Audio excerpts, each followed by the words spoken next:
บายดีเรามาพบกับวีอีกแล้วเนาะสำหรับมื้อนี้เนาะวีจะมาแต่งหน้าในเครื่องสำอางของมิเล่นั่นเองเนาะซึ่งว่าเพิ่นก็ได้ส่งของขวัญสุดพิเศษเนาะมาให้วีนั่นก็คือเครื่องสำอางของมิเล่ที่มีหลายว่าเนาะจะเป็นแนวใดนั่นไปติดตามรับชมพร้อมๆกันเลย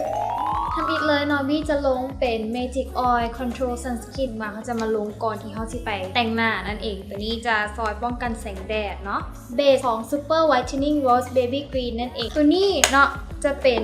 เนื้อเป็นสีเขียวเนาะเป็นสีเขียวแบบออกแบบทะเลเนาะเขียวทะเลตัวนี้เนาะจะซอยปรับระดับผิวของเขาเนาะให้ขาวกระจ่างใสขึ้นแล้วก็ซอยปกปิดห้อยแดงของเขาเนาะแบบก็จะซอยให้ผิวของเขามันสม่ำเสมอขึ้นเนาะกับเบสของตัวนี้และที่สำคัญคือนี่เนาะเพิ่นมีแบบซองน้ำเนาะถ้าว่าเป็นไผบ่อยากเอาแบบนี้เนาะตัวนี้สะดวกพกพาหลายเด้อเนาะเป็นซองเนาะสามารถหาซื้อได้ราคากับบ่แพงอีกเด้อ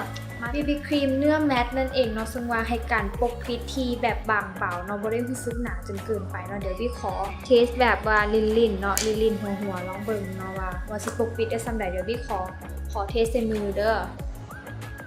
จะเห็นแบบว่าการใส่อายไลเนอร์ดำซะขนาดนี้ยังปกได้เนาะสำหรับพวกที่แบบมีสิวอย่างคือแบบประมาณนี้ก็คือสิเอาอยู่นั่นเองมาลองใส่กับหน้าของเขากันเลยนี่แบบนี้เด้อสำหรับ BB ครีมของเขาเนาะก็มีเป็นแบบซองแล้วก็มีแบบเป็นหลอดแบบนี้เด้อเนาะแล้วแต่ทุกทางสะดวกเนาะสำหรับ BB ครีมตัวนี้เนาะเป็นห้องพื้นที่เกลี่ยง่ายเนาะเป็นไผที่ถนัดแป้งก็ใส่แป้งก็ได้เนาะแต่สำหรับบิ๊กอะรู้สึกว่าเกลี่ยมือก็โอเคเด้อต่อไปเนาะเขาจะมาลงเป็นแป้งเนาะ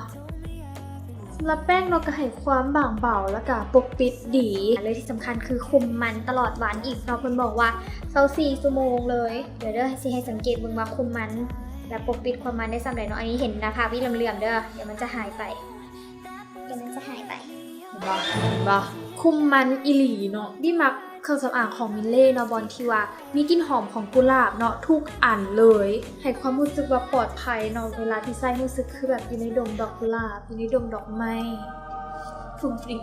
สำหรับงานคิ้วเนาะของมิเล่เนาะตัวนี้เป็นสอแต้มคิ้วเนาะพิเศษเลยก็คือเป็น 3 in 1 นั่นเองทำมาลงกันเลยดีกว่าเนาะมาต่อไปเนาะเขาเข้ามาที่มาสคาร่าคิ้วเนาะตัวนี้เนาะจะซอยให้ขนคิ้วของเขาเนาะปัดได้เรียงตามรูปที่เขาต้องการเลยก็ว่าได้เนาะต่อไปเขามาเข้าขั้นตอนของตากันเลยมาซึ่งว่าเขาจะมาลงตาเนาะโดยการใช้ของบลัชออนเนาะของเพอร์นี่ทั้ง2สีกันเลยเขามาเบิ่งกันว่าสีออกมาเป็นเอียงจังใดเนาะเดี๋ยววิขออนุญาตใช้แป้งแล้วกันเนาะเน้นคัดเบ้าเนาะสีม่วงเนาะแล้วต่อไปเนาะเขาจะใช้เป็นกลิตเตอร์เนาะของมิเล่นั่นเองเนาะ Super Star Gritting Gel Liner นั่นเองจะเน้นบริเวณทั้งกลางตาเนาะ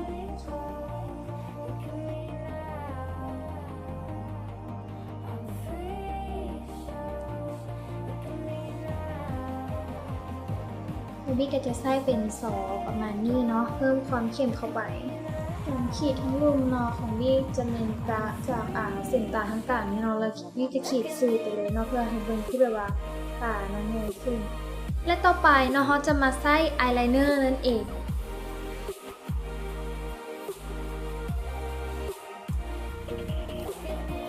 ปิ๊งตาบ่คือตาเขาเจ้าย้ำตัวเขาเดี๋ยวเขาเอากลิตเตอร์เนาะทาทั้งในตาทั้งรุมอีกปาดหนึ่งเนาะประมาณนี้เนาะเขาจะมาทาลิปกันเลยประมาณนี้เนาะบีบอกล้าต้อยแหงเนาะย่ามันเบิร์ดเสียดายนี่เนาะออกเป็นแบบว่าส้มนูดๆหน่อยนึงเนาะมาเดี๋ยวเรามาทาลิปแล้วก็ถือว่าแล้วเลย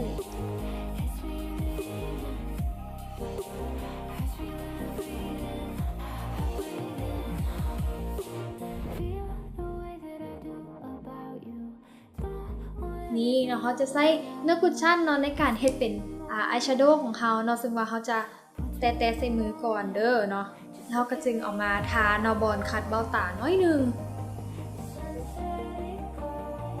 แล้วก็จะขอเพิ่มกลิตเตอร์เนาะเพื่อเพิ่มลูกลิ่นให้กับลุคนี้